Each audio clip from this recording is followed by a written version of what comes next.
Apa artinya? Artinya bahwa Presiden mengatakan memperpanjang, artinya anggaran itu belum ada. Karena undang-undangnya sudah ditetapkan. Berarti anggaran untuk bansos tadi belum ada. Anggaran ini untuk apa? Untuk dialihkan menjadi salah satunya adalah yang paling besar bansos. Artinya apa? Artinya bansos itu tidak ada anggarannya. Bukan anggaran dari Kementerian Sosial. Nah, di sini melanggar undang-undang APBN karena undang-undang APBN itu terinci dari unit organisasi dan sebagainya itu fungsi dan program, tetapi kemudian diabaikan. Dan secara terbuka ini sudah bisa menjadi bukti bahwa ada pengalihan anggaran untuk bansos yang tadinya tidak ada anggaran dijadikan supaya ada anggaran. Dan ini pernyataan-pernyataan Sri Mulyani sangat serius. Kalau didalami di sini saya lihat ada terjadi pelanggaran di dalam undang-undang APBN.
Terima kasih Mas Hersu.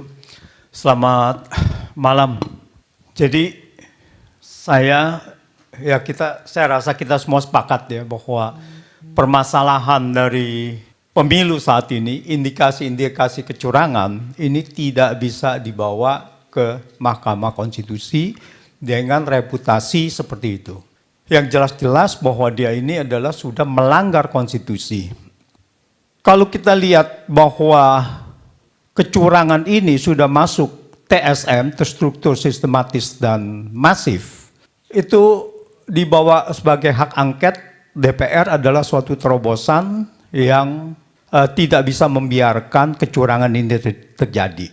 Jadi kalau kita lihat TSM, ini kalau terbukti maka pasal 286 ayat 234 Undang-Undang Pemilu itu mengatakan bahwa pasangan calon bisa didiskualifikasi kalau terbukti melanggar secara TSM, terstruktur, sistematis, dan masif.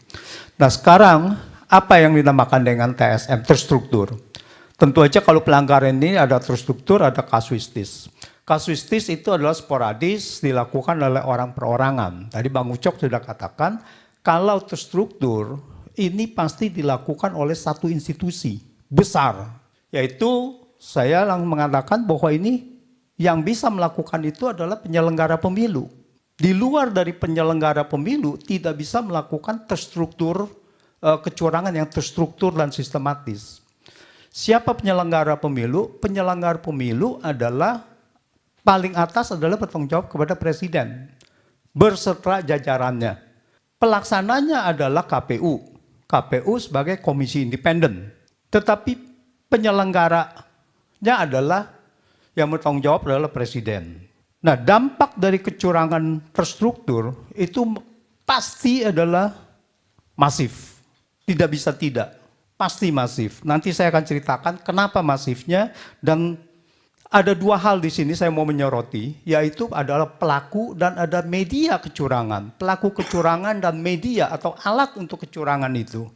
Media untuk pelakunya adalah tadi institusi termasuk dari presiden, menteri dan bawahannya, pejabat daerah dan juga aparat hukum dan sebagainya. Itu adalah potensi pelaku yang melakukan kecurangan-kecurangan yang secara terstruktur.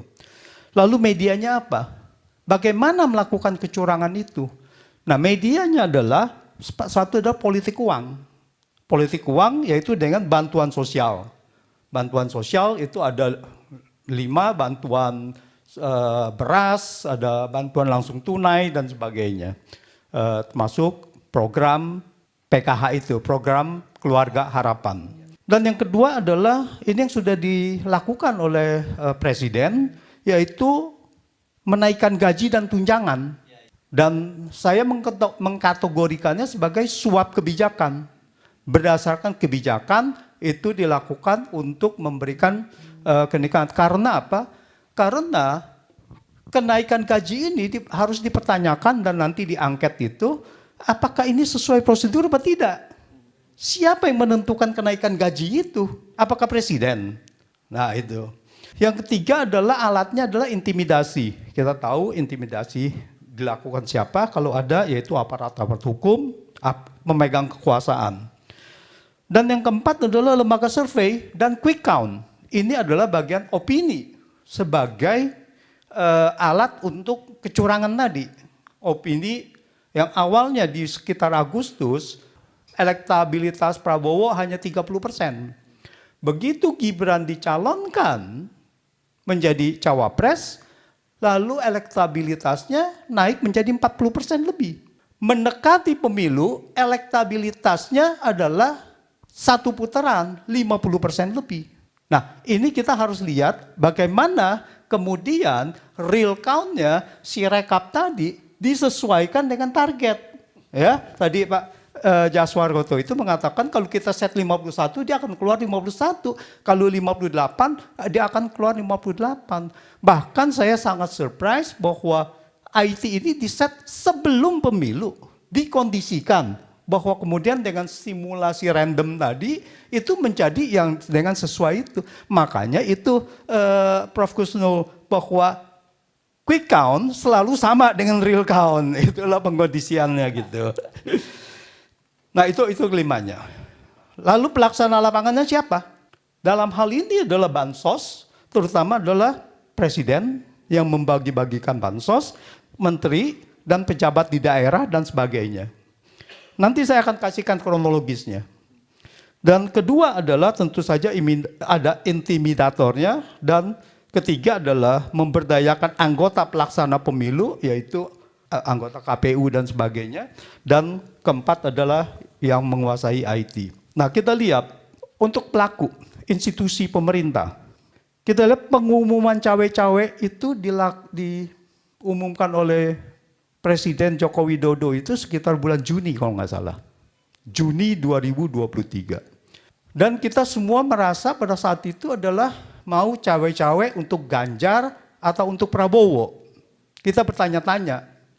Tapi kemudian kita surprise bahwa Agustus ada masuk uji materi untuk batas usia minimum capres dan cawapres. Nah inilah sebetulnya cawe-cawenya. Lalu di mana? Di MK. Digolkan. Di MK digolkan bahwa dikabulkan uji materinya bahwa Gibran bisa dijadikan calon wakil presiden. Banyak yang protes. Kemudian ada Majelis Kehormatan Mahkamah Konstitusi bersidang antara Oktober sampai dengan awal November. Apa yang dilakukan? Ini adalah konspirasi. Konspirasi bahwa dikatakan ada melanggar etika, tetapi tidak dibatalkan berdasarkan yang tadi pasal 17 mengenai kekuasaan kehakiman. Dan di situ ayat 5-nya kalau nggak salah yang mengatakan bahwa itu bisa dibatalkan putusannya. Tidak sah. Nah ini tidak dilakukan oleh Majelis Kehormatan Mahkamah Konstitusi. Dia cuma bilang bahwa Anwar Usman ketua MK itu bahkan hanya diberhentikan dari jabatan ketua. Tidak dipecat sebagai ketua sebagai hakim Mahkamah Konstitusi. Nah ini adalah menurut saya ini adalah satu konspirasi yang pertama untuk menggolkan Gibran.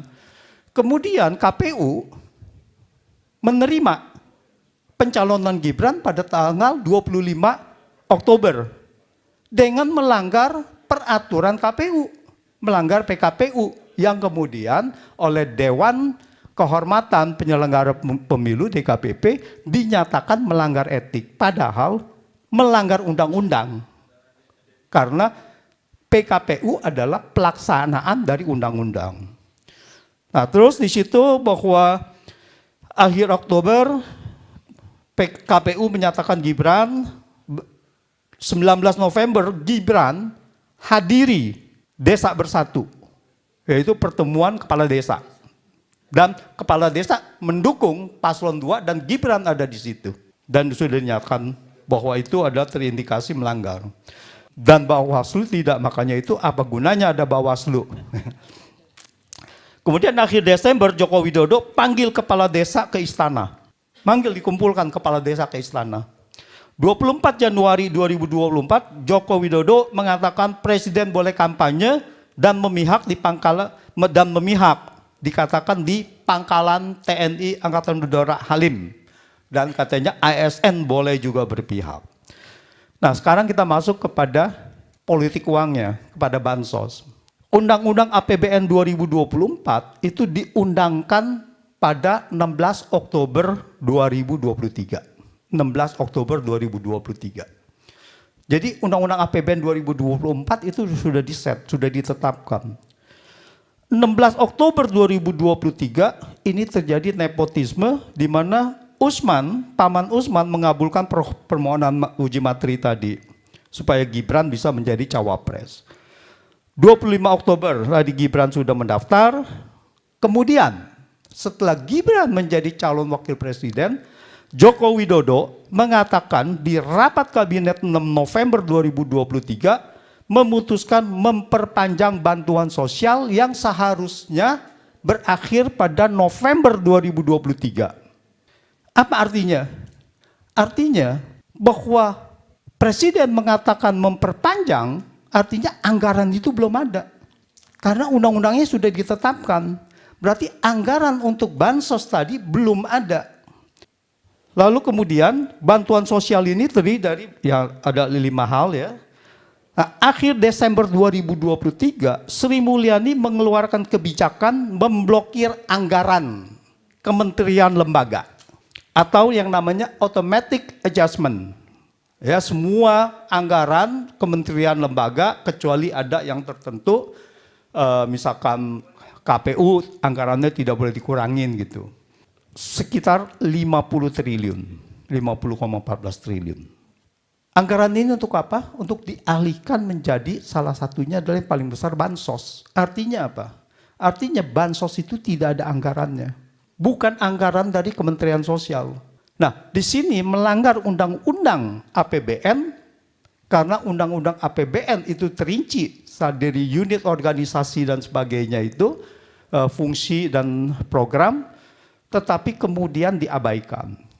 Cikal bakal awalnya terjadi automatic adjustment ini adalah pada saat pandemi 2022. Pada saat pandemi memang dibolehkan untuk realokasi anggaran. Tetapi kemudian digunakan oleh Joko Widodo ini 2023 dilakukan lagi. Padahal 2023 sudah tidak boleh. Karena sudah tidak masuk di dalam yang Perpu tadi, Perpu untuk Corona itu. Ya, Undang-Undang nomor 2 jadinya. Nah, 2024 dilakukan lagi. Nah, di sini kenapa bisa dilakukan pelanggaran-pelanggaran ini? Karena civil society-nya tidak berjalan, karena DPR-nya tidak berjalan. Nah, sekarang DPR mau bergerak dengan hak angket, ini harus kita dorong supaya memang bahwa fungsi DPR yang mengawasi anggaran ini bisa berjalan kembali gitu, bisa berfungsi secara normal lagi. Nah, di sini dilihat lagi akhir Januari pada tanggal 29 Januari Menko Erlangga mengumumkan pemerintah memutuskan memberi bantuan sosial baru. Berarti belum ada anggarannya, tetapi diputuskan aja gitu dalam bentuk BLT senilai 11,2 triliun untuk Januari, Februari, Maret 2024 dan dibayar sekaligus pada bulan Februari. Jadi dirapel yang Januari juga, yang udah lewat juga dirapel gitu. Padahal untuk di Februari dan Maret dirapel dibayar sekaligus gitu.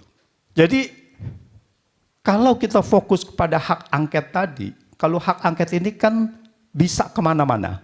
Salah satunya adalah bisa juga ke bansos yang tadi dananya dari mana diambil, lalu ada apa tidak dananya, terinci sampai mana, dan itu semuanya bisa di-trace. Sehingga siapa yang bertanggung jawab dan secara terbuka ini sudah bisa menjadi bukti bahwa ada pengalihan anggaran untuk bansos yang tadinya tidak ada anggaran dijadikan supaya ada anggaran.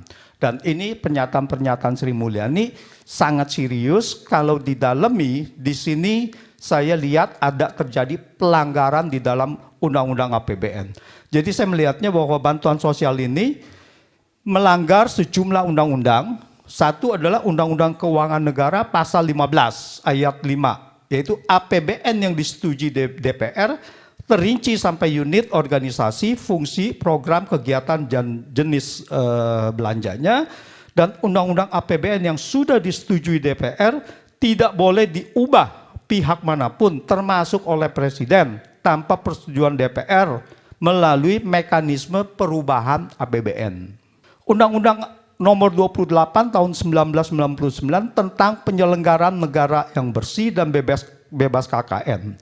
Pasal 5 dan ayat 4 mengatakan setiap penyelenggara negara wajib untuk tidak melakukan korupsi, kolusi, dan nepotisme.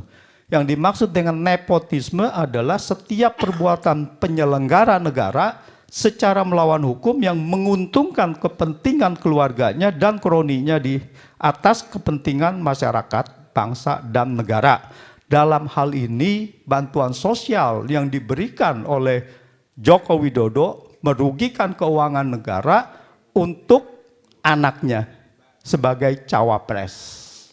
Dan Undang-Undang Nomor 31 tahun 99 tentang pemberantasan korupsi, di mana di sini adalah menguntungkan, menyalahgunakan kekuasaannya, menguntungkan pihak lain, yaitu dan pihak keluarganya.